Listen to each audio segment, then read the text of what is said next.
Et bienvenue, traileuses, trailers, runneuses, runners, dans ce nouvel épisode du 5 km à l'Ultra Trail, podcast qui partage des conseils pour que vous puissiez courir et atteindre vos objectifs personnels dans la course à pied. Allez, on est parti. J'espère que tu es en forme parce que moi, je suis en forme. Pourquoi je suis en forme ? Écoute, parce qu'il y a du soleil. Voilà, à l'heure où j'enregistre vendredi cet épisode, c'est plein soleil, gros ciel bleu. Donc moi, je marche pas mal finalement, tu l'auras compris avec la météo. S'il fait beau, je suis en forme. S'il fait pas beau, je suis un peu moins en forme. Alors s'il fait pas beau pendant 3 semaines, aïe aïe, mais bon, ça arrive pas souvent, heureusement. Mais donc il fait beau et j'en ai profité ce matin pour aller gambader.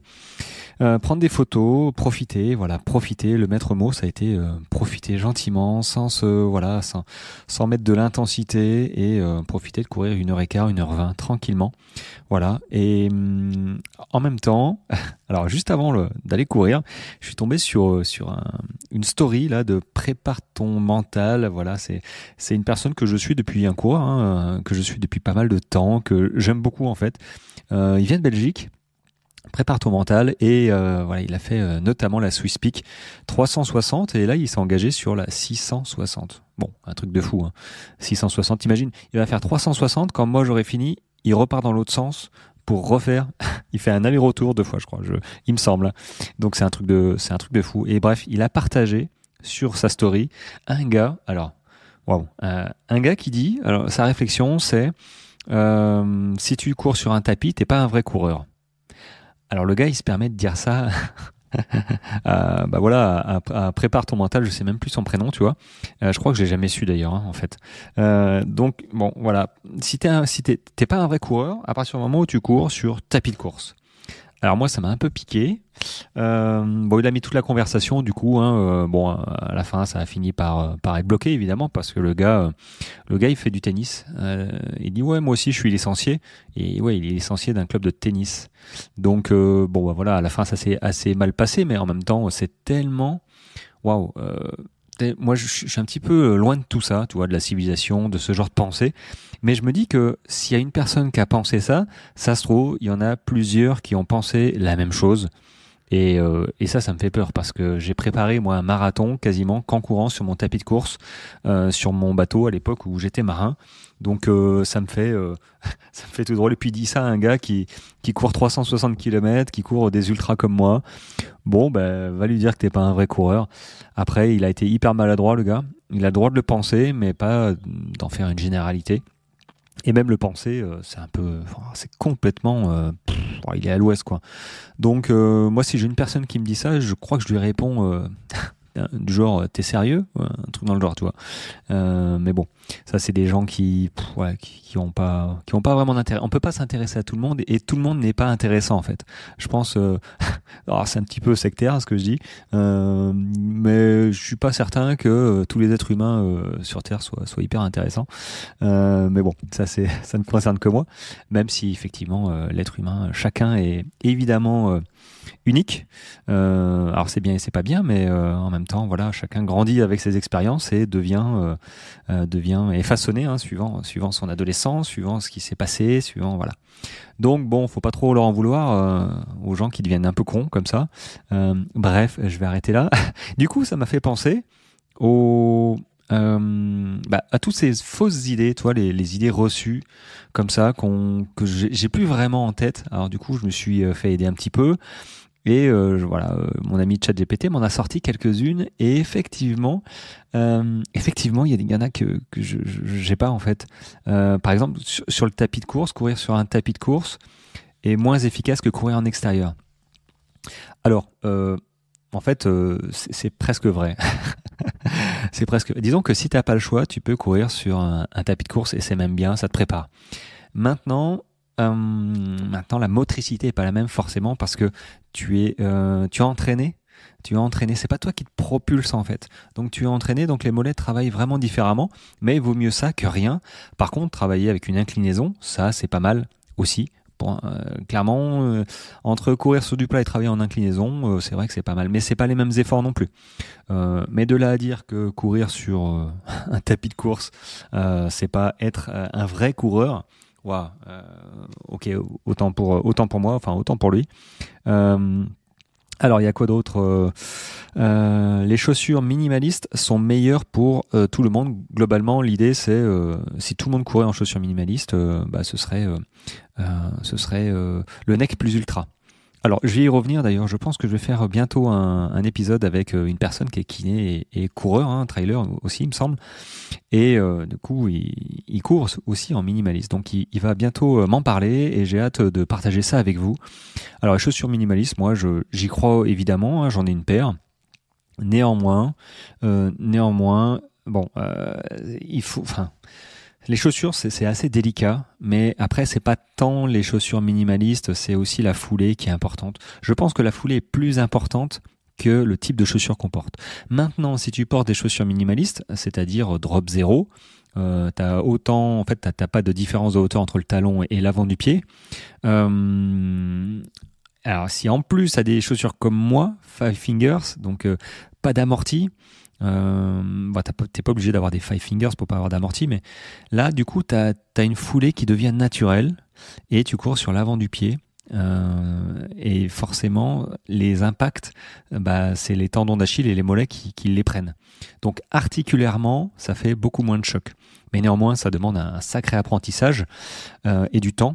Donc il va m'en parler, il va nous en parler dans pas très longtemps. Il suffit juste qu'on se cale dans les horaires et ce sera avec plaisir qu'il nous explique ça, que vous voyez enfin les bénéfices vraiment d'un point de vue, on va dire, d'un point de vue kiné.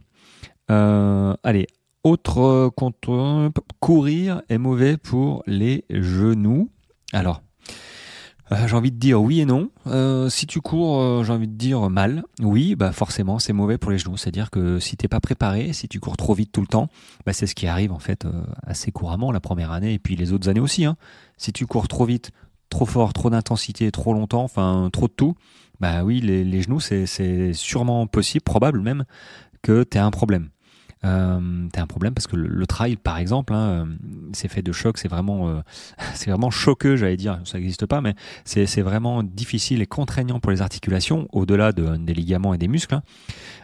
Néanmoins, si tu te prépares correctement avec de la progressivité, avec du renforcement un petit peu musculaire, juste quelques exercices par semaine, à la place de défoncer tes articulations, ça les renforce. Ça renforce les articulations, ça renforce le cartilage. Et même, il y a même des études, alors je les ai pas sous les yeux, qui montrent que ça réduit les problèmes articulaires à long terme. Et moi, je suis vraiment pas étonné. Quand tu vois, par exemple, sur le marathon, j'ai envie de dire, il n'y a pas pire que le marathon parce que c'est hyper routinier dans la fréquence, dans la direction, dans les appuis. C'est toujours la même chose quasiment.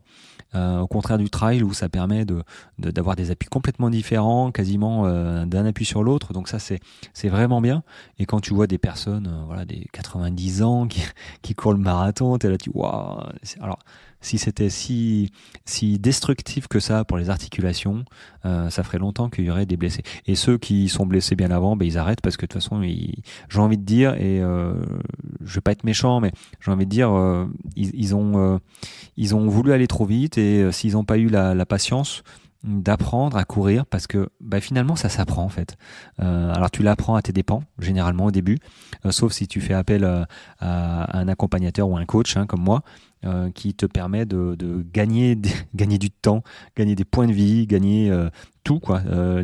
Mon expérience et mes connaissances vont te faire progresser et tu vas bénéficier de tout ça. Et ceux qui bénéficient de mon accompagnement, ils le savent, il y a des résultats tous les jours et ils sentent de mieux en mieux que, par exemple, la fréquence cardiaque diminue. Même si c'est pas, moi si je fais pas un focus dessus, mais c'est une conséquence d'un entraînement qui est valable, qui est cohérent, qui est fait en progressivité. Donc il faut être capable de s'entraîner correctement et au début on ne sait pas, donc on tâtonne, on fait des conneries. Voilà, j'ai posté sur Instagram mes erreurs de mon premier 10 km. Bon, voilà, moi aussi j'ai fait des erreurs, mais pour t'éviter des erreurs, parfois il faut investir dans des gens qui ont les compétences et l'expérience pour gagner du temps surtout, parce que c'est pas quand on est blessé qu'il faut poser la question. Enfin, je dis ça, mais il y en a qui sont blessés et se posent pas la question en fait, ils recommencent tout le temps jusqu'à un moment où ça craque. Donc la blessure c'est pas alors, j'allais dire que c'est pas dérangeant. Si, c'est dérangeant, mais surtout, il faut faire ce travail de pourquoi j'ai été blessé et éviter de retomber dans ce cycle de la blessure à refaire les mêmes erreurs. Courir est mauvais pour les genoux. Oui, si tu cours mal, mais si tu fais ça correctement, au contraire, ça va les renforcer. Alors, une autre que je vais trouver, plus on court, plus on devient rapide. Alors, est-ce que je suis d'accord avec ça? Plus on court, donc plus on court souvent, plus on devient rapide. Alors, oui et non. Alors, oui et non. Plus on court souvent, plus on devient rapide. Disons que c'est comme tout, hein, on peut pas axer juste sur la répétition, la fréquence. Alors oui, c'est dans ton entraînement, on fait d'abord la fréquence, le volume et puis l'intensité. Tout dépend en fait de ton niveau. Voilà, si tu pars de zéro, effectivement, tu vas faire progressivement. Plus tu vas courir, plus tu vas progresser. Mais plus on devient rapide. Alors la rapidité, c'est encore autre chose. Mais dans un premier temps, tu vas progresser. Tu vas arriver à courir 20 minutes, 30 minutes, 45, voire 1 heure. Tu vas développer ta capacité respiratoire, c'est-à-dire que tu vas réussir à courir 45 minutes en étant à l'aise si tu fais bien les choses, hein, si tu veux pas partir trop vite, comme moi au début.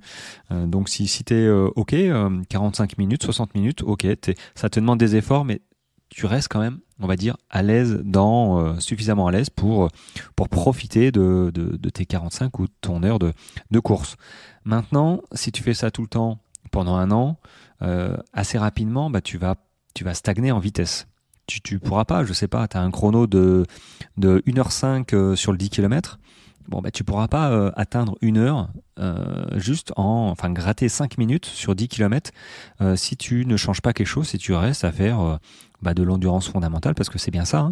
Hein. Plus on court, j'ai envie de dire, en endurance fondamentale, plus on devient rapide, non. Mais plus on développe cette capacité à être à l'aise, le système cardio-respiratoire et d'autres choses aussi. Mais c'est vrai que là, pour la rapidité, y a pas à tortiller, quoi. Il faut mettre un petit peu de fractionné. Alors le fractionné, il y en a, il y a des centaines d'exemples qui sont tous différents, voire des milliers. On peut varier les efforts, varier les répétitions, varier l'intensité, le temps de repos. On peut faire beaucoup de choses. Mais oui, ça va être grâce à ces séances-là que tu vas progresser, que tu vas gagner en fait en vitesse. Vraiment. Mais par contre, voilà, tu peux pas toujours, tu peux pas en fait, si tu sors 3-4 fois dans la semaine, t'as une fois en fait d'endurance, t'as une fois de fractionner dans ta semaine. Surtout si tu débutes. À partir du moment où tu arrives à courir 45 minutes, 1 heure, ok, tu peux rajouter de l'intensité. Mais si t'es pas capable de courir 45 minutes à 1 heure, on va dire tranquillement, ne pense pas mettre de l'intensité. L'intensité, c'est quand tu es essoufflé. Déjà, ça commence par là. C'est vouloir courir un tout petit peu trop vite, façon jogging, ouais, je me dépense, je transpire un petit peu. Non, je suis pas à fond, mais tu vois, ça me demande quand même un petit peu de difficulté quand même, un petit peu d'effort. Donc ça, c'est pas ça, être à l'aise. Hein. L'endurance fondamentale, c'est vraiment une allure à part entière où tu arrives à respirer par le nez, où peut-être que tu as l'impression de te traîner au début, mais tu verras que apprendre à courir lentement, tu apprendras à courir plus rapidement. Mais plus rapidement, plus vite en fait. Que si tu cours trop vite un petit peu tout le temps sans t'en apercevoir, tu vas créer de la fatigue, engendrer de la fatigue petit à petit, et tu es en train de te crever gentiment de semaine en semaine, et au bout d'1 mois, tu es là, tu dis « j'avance pas ». Alors que si tu avais couru en endurance fondamentale pendant ce petit mois, ok, tu pourras, tu vas très vite. Hein. Moi, je le vois avec mes coachés qui apprennent à courir. Bim, je leur mets une petite séance et ils progressent très vite. Ils ont de l'énergie pour cette séance en fractionné, pardon. Et c'est bien ça qui compte, parce que le fractionné va muscler en fait ton cœur tout simplement. Et si tu as un gros cœur, tu pourras fournir, on va dire, autant de vitesse, mais avec moins d'efforts. Avec une meilleure respiration, à la place d'être à 180 de battements, tu seras à 170. Donc 170 de battements, tu es quand même vachement plus à l'aise dans ta respiration que 180. Et il faut savoir que dans une course à pied, on est beaucoup plus limité par notre respiration, notre capacité à utiliser l'oxygène, que limité par la musculation des jambes. Si je te dis cours à 16 km/h, tu vas manquer de souffle avant d'avoir mal aux jambes. Voilà, c'est juste ça. Donc, ça s'apprend effectivement. Donc, plus on court, plus on devient rapide. J'ai envie de dire non. Non, mais si tu cours correctement en faisant correctement les choses, évidemment, si tu augmentes ton volume petit à petit, oui, bah, plus tu cours et plus tu deviendras rapide si tu mets des séances spécifiques pour gagner de la vitesse. Parce qu'il y a aussi des séances de fractionner en côte. Hein, ça, on travaille encore autre chose. Voilà, c'était la petite capsule, 15 minutes. Voilà, je vais m'arrêter là. C'était la petite capsule du samedi, du vendredi. Et en parlant de 10 km, j'en ai parlé tout à l'heure, je me suis trompé en fait. Je me suis inscrit à un 10 km parce que j'ai un ami là, qui organise ça à Mazamet, à 45 minutes de chez moi. Donc du coup, je lui ai dit, bon allez, je vais participer, c'est cool. Il fait le 50, il sera le meneur d'allure des 50 minutes. Alors je ne sais pas si je serai avec lui pour discuter avec lui ou si je me challenge pour faire 45 minutes. Ce serait bien pour moi, 45 minutes à l'heure actuelle. Je pense que je vais me challenger. Je ne sais pas, mais je pense que je vais me challenger. Et du coup, cette course de 10 km, en fait, le podcast, là, cette capsule sort vendredi, c'est vendredi. C'est ce soir. Si tu l'écoutes le 14 juin, c'est ce soir à 20h30. Alors j'ai cru que c'était samedi. Donc j'ai une journée de moins. Alors j'ai couru 1h20 aujourd'hui. C'est pas cool. Enfin, c'est pas cool. C'est pas forcément le meilleur moyen pour préparer un 10 km. Mais bon, pas de stress. Hein. Si je fais 50 minutes, je fais 50 minutes. Moi, ça me va, c'est pour passer un bon moment. Mais du coup, voilà, mon 10 km est ce soir, à l'heure où tu écoutes ça, hein, le vendredi. Et voilà, donc ça m'a fait penser à mes erreurs de mon premier 10 km. Alors ce sera peut-être mon dernier 10 km, hein. On sait-on jamais, hein. Peut-être que j'en ferai plus du tout, mais bon, je pense pas parce que ça reste un moment de sport, de joie, de partage. Et sincèrement, moi, ça me fait plaisir de voir du monde en fait, tu vois, la foule, du monde, l'ambiance, des gens qui se dépensent. Généralement, il y a une super ambiance sur un 10 km. Donc ça, c'est plutôt cool. Donc voilà, j'ai hâte et en même temps, je sais pas trop comment je vais me comporter en mettant de l'intensité, en mettant de la vitesse. Sincèrement, je ne sais pas du tout. J'ai ressorti mes chaussures de route. Ça va, j'ai pas couru souvent avec, donc normalement elles sont encore bonnes. Des Salomon, il me semble. On va voir. De toute façon, c'est à 20h30. J'espère qu'il fera beau. Et puis je vais passer un bon moment. En tout cas, je débrieferai de cette course mythique. Enfin, j'espère pas mythique. Hein. Je vais pas battre mon record et j'espère qu'il va rien arriver. Juste passer un agréable moment. Mais bon, je débrieferai. Je pense le lendemain à chaud. Si j'arrive à m'enregistrer peut-être le soir, ce serait cool ça, d'enregistrer le soir à 23h pour que tu l'aies le lendemain direct. À voir. Si je suis pas éclaté, je le ferai certainement. Allez, sur ce, écoute, je te souhaite une très bonne journée. Merci de ton écoute. Merci j'ai vu les stats en fait sur Spotify aussi et vous êtes un peu nombreux. Je crois que vous êtes 1300 ou 1500 qui m'écoutez. Donc ça c'est vraiment chouette. Continuez, moi ça me motive à réfléchir un petit peu à des sujets qui vous passionnent, qui vous font réfléchir. Et et sur Spotify, je sais que j'ai eu des questions parce que vous pouvez poser des questions, mais je ne peux pas répondre. Et c'est un petit peu embêtant. Donc à tous ceux qui m'ont posé des questions, essayez de me contacter par mail ou sur Instagram pour que je puisse vous répondre, notamment envoyer des liens pour la FICO, sur les compléments alimentaires qu'on m'a demandé, ce genre de choses. Là, je peux pas le faire en fait sur le podcast. C'est assez mal foutu. J'espère qu'ils vont changer ça. Mais au moins vous pouvez poser vos questions, mais posez-les plutôt en mail ou sur Instagram ou Facebook même. Du 5 km à l'Ultra Trail, ça marche aussi. Allez, sur ce, ça fait 18 minutes, presque 19. Je te laisse à ta journée, qu'elle soit ensoleillée et qu'elle se passe bien. Moi, je te retrouve demain pour certainement le débrief de mon 10 km. Allez, ciao, ciao.